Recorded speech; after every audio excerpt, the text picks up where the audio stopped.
Today, we're venturing once again into the Ghost Wilderness, setting our sights on the ever-popular TransAlta Trail for some winter camping in the Forester. While the harsh winters that we're accustomed to may not be in full force, it's a perfect opportunity to explore the beauty of this amazing landscape as we enjoy the crackling fire tonight. And with the milder conditions, we're taking the opportunity to put our rooftop tent's annex and diesel heater to the test.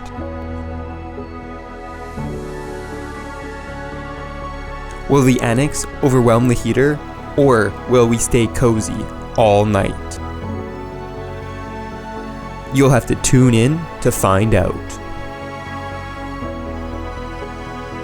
What is up, and welcome back to another winter venture. Today we're taking, the Subaru Forester and going winter camping in our favorite spot, TransAlta. As you guys know, the winter hasn't been favorable to us. We haven't got a lot of snow. We haven't been really able to play around in the snow. So I thought we might as well take this opportunity with a little bit of snow in the forecast, hopefully tonight, and go do some winter camping, put the diesel heater to the test, and just enjoy these mild weathers. So that's what we're doing. We're heading into TransAlta. As you guys know, this is a very popular place and a place I've recorded many of my videos. So you guys are pretty familiar with the entry in, so I'm gonna jump right to it and get to our campsite here in a little bit. But first, we have to go ahead and find it.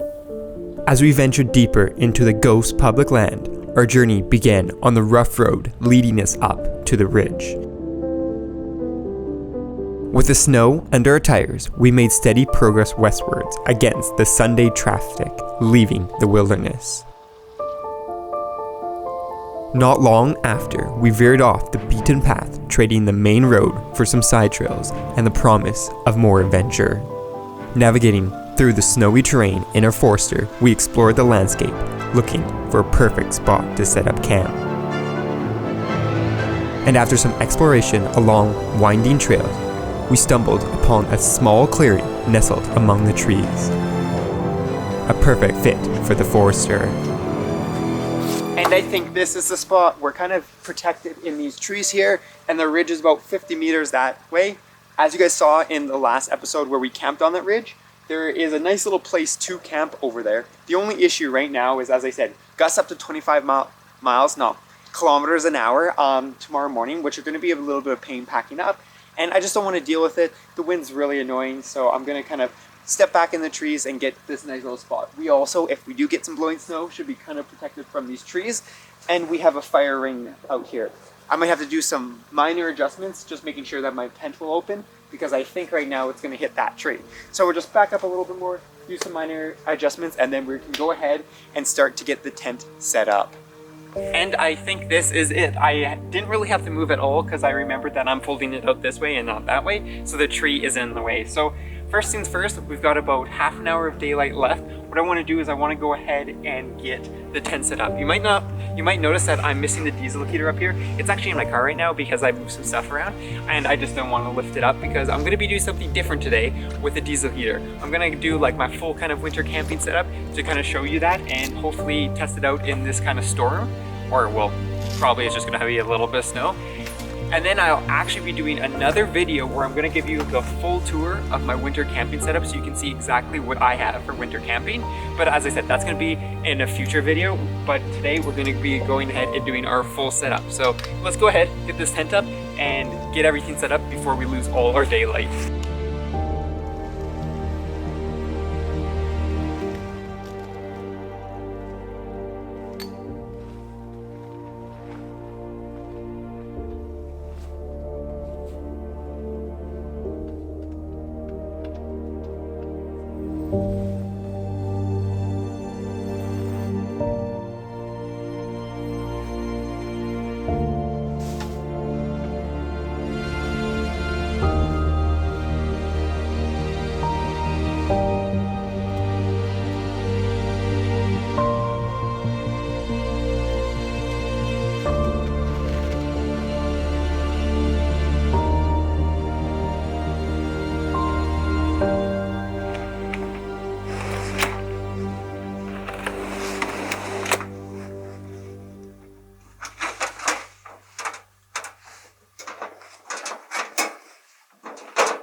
And just like that, camp is officially set up. And as you can see, or maybe you can't see because they're just small, it's starting to snow. So the weather was right, and we are going to get a little bit of snow. We don't have any wind. We shouldn't have any wind tonight, but as you saw, I have prepared the tent for a little bit of wind. We're going to take a look at kind of the setup in a little bit, but I want to go ahead, get something to eat, because as you can see, we've lost pretty much all our light. I was putting up the tent pegs as we're losing our last little bit of light, so that means that we won't have a lot of light to walk around to the tent, but most importantly, you will be able to check out the diesel heater, see how that's set up, as well as the annex on the tent, because this is only the second or third time I've actually used this annex, because a lot of times I'm moving around quickly, but today, as I said, it's more of a chill kind of camping day, and I wanted to show you exactly what we're doing with this kind of camp setup. If you guys are new here, check out some of the older videos if you want to see what I'm talking about, but I'm going to give you a pretty comprehensive camping video today. So with that being said, I'm going to go ahead, we're going to fry up some rice and farmer sausage tonight, and we're going to go ahead start that. It's going to take a little bit. I'm going to just organize my tent a little bit. But other than cooking some food, we're pretty much ready to go. I do have one other thing. I got to go ahead, set up the fire and get my chair set up, but usually we don't do that till it drops in temperature. But as you can see, I'm only wearing my kind of mid layer, and I am nice and toasty. It's a pretty mild winter this winter.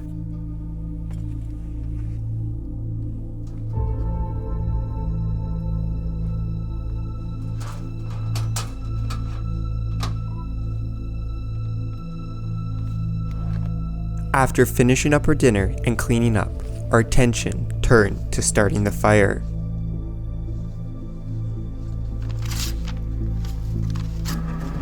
With a handful of paper and some finely cut wood, we carefully ignited the kindling.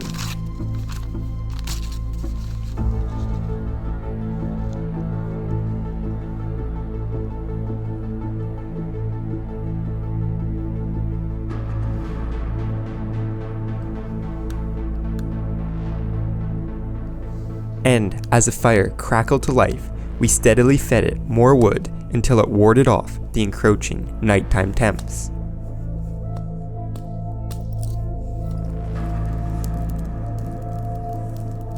And with the temperature dipping, we settled in, enjoying the tranquility of our surroundings and the occasional crackle from the fire.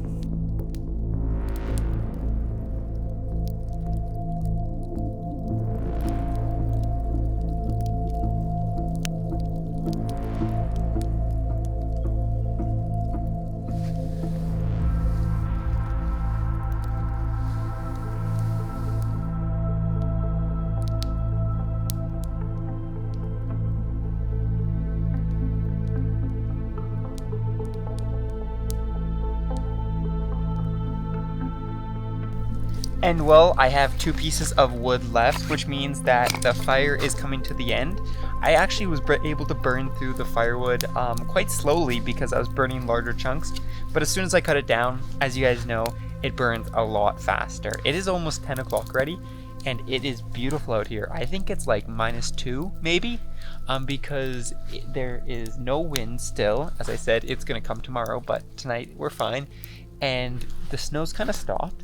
And it's just really peaceful out here. None of the -30 camping. But with that being said, and our last couple pieces left, we're gonna go ahead and we're gonna fire up the diesel heater, because what I want is I want the diesel heater, I want the tent a little bit warm for when the fire burns out. We can go ahead, hop in the tent, and then probably go to bed soon after. But I want to have that tent nice and warm. And well, there we go. There is our camp for the night. So as you can see, we have our Forester with a rooftop tent and our annex. This is something I don't typically do, but it's something I wanted to try with this warmer weather and, well, with our diesel heater in a new spot. Traditionally, our diesel heater is up here because we just run it through the tent, but today we're running our diesel heater right here. And this is going to allow us to run, well, it a little bit farther away, but also you're going to see we're running the recirc, so it's bringing it in and going out. So it should allow us to essentially keep this at a warmer temperature with less energy. Although I still haven't ran this out of battery yet. I've ran it out of diesel, so I'm going to try to see what we can do tonight to kind of give it the test. Also, with this annex, It is a little bit nicer because you have more space to dry stuff. You have a little bit of an area, which I'll show you in a second, to kind of hang out. Or if you have multiple people, it just allows you a little more space. And then other than that, well, this is the rest of our campsite here, as you can see, where we've been sitting with this nice fire. And our Forester back there, kind of in these trees. It's probably hard for you guys to see, but it's a really nice camp spot, especially for hopefully the wind we're getting. You also would have noticed, as I mentioned, I've dug the bottoms in to protect the air from getting in. And then if we go inside our tent here, you can see that we have lots of space in here. So we have essentially enough. I want to kind of put a table here sometime and kind of just have this as a workspace. And then the thing everyone's probably wondering about, the diesel heater. So we have a couple of things going on here. We have our power, which runs to our little power bank, which I'll show you, but that's going to be inside the tent with me. That will allow me to kind of regulate it and make sure it's nice and warm. And then we have here our intake, our controller, which is obviously plugged in. This will show us everything. Honestly, I probably would want it up here, but usually I wasn't planning to do this, so we're trying something new. And then our exhaust, as you can see, it's pointing upwards, so theoretically it should go up here, kind of around in here, and because hot air rises, go inside of our tent. Okay, we can hear it kind of running now, and yep, we have airflow, so we should just let it sit for a minute, and we should have it on. I'm gonna keep it on, ooh, it's on max pump speed right now, so P7 is like a high pump speed. We're actually gonna run it for that for a bit, and then we're going to go ahead and turn it down for the night. But just get some warm air in here. We should be seeing our glow plug voltage dropping because we're igniting our glow plug. And our glow plug temperature is 0 because it's taking a second. So everything looks good. And in a minute, we should have hot air coming out from there. And well, that heater's been going for half an hour. And it says it's 10, 11 degrees in here. I had to turn it down from the highest setting because, well, it's a little too warm. Up there in the tent it's actually a little bit cooler, but down here it's quite a bit warmer, and that's, I guess, just the issue with running the heat down here. Optimally, you'd probably want to have it go up into there and then be sucked in from down here so you get that kind of flow, but I'm not too worried about it. So here in the bottom of the tent is where you can go ahead and dry your stuff. So I have this bungee actually I use for holding it together when I fold it. It actually works as a good bungee to hold my shells and stuff when we're sleeping, so that we have like our mid layers up top and then our shells down here, so that if anything was wet, which most of my stuff is waterproof, it would go ahead and drip dry. Also, you can see that I'm using this little light here, so we actually have a fair amount of light in here. So as I said, you put a little table, I have put my chair here, you can kind of just hang out if the weather wasn't very good. So what we'll do, as I said, get it ready, make sure this is running, and then kind of set up our bed up top. And up here, things haven't changed if you've been watching some of our other camping videos. I can feel the heat kind of coming out from, well, this room right here where the annex is. I can actually feel it kind of coming around. It did get a little breezy there for a second. I could hear stuff flapping around. But usually at night here, we tend to have calmer conditions, and then by the morning it's going to be windy. So cross my fingers that it'll stay pretty calm all night. We'll have a nice warm tent in the morning, and we will sleep throughout the night. But you never know, there could be some fun noises, or the tent could be flapping around, or who knows, but it's always a venture out here.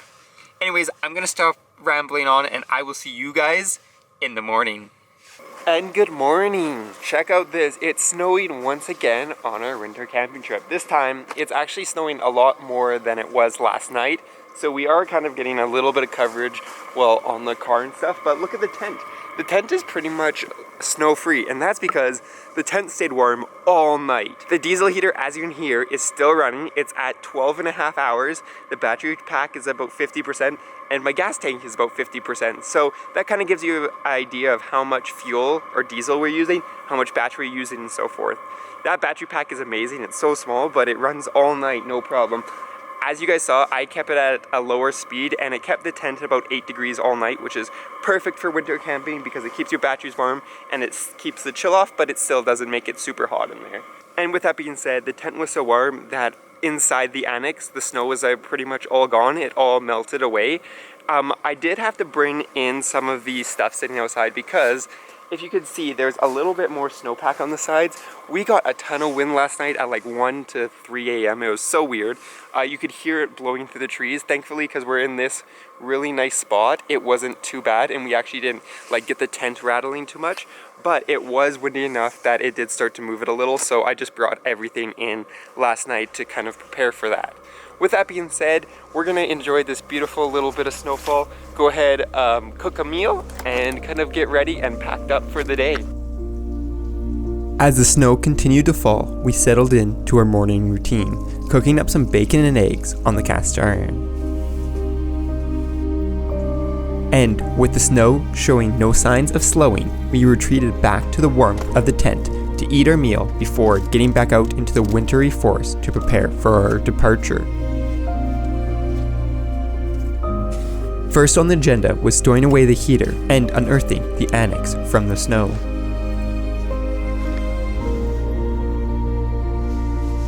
With those tasks checked off, it was a straightforward process of taking down the tent and packing it all away.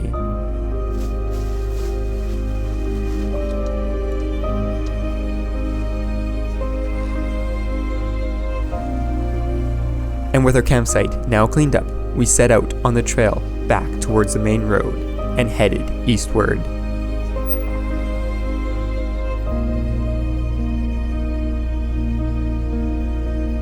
And not long after, we descended from the ridge, bidding farewell to the wilderness.